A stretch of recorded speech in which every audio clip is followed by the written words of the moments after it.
టిక్కెట్ల ద్వారా ప్యాసింజర్ల ద్వారా వచ్చే ఆదాయం ఉండదు, అది నష్టమే. అదే సందర్భంలో సరుకు రవాణా ద్వారా వచ్చే లాభం, అట్లాగే అందులో ఉన్నటువంటి షాపుల ఇతరత్ర అద్దెల వల్ల వచ్చే లాభంతోనే రైల్వే బతుకుతున్నది కమర్షియల్గా అన్నటువంటి.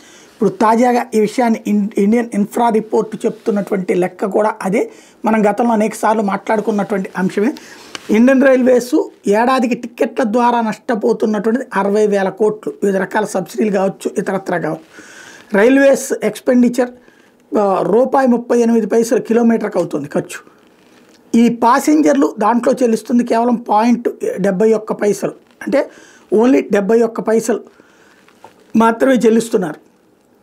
అయితే మన చుట్టుపక్కల ఉన్నటువంటి నేపాల్ కావచ్చు, భూటాన్ కావచ్చు, శ్రీలంక కావచ్చు, పాకిస్తాన్తో పోల్చుకుంటే మన దేశంలో రైలు ఛార్జీలు తక్కువే. కానీ రాబోయే రోజుల్లో ఈ రైళ్ళని కమర్షియలైజ్ చేసే ప్రయత్నం అయితే జరుగుతుంది.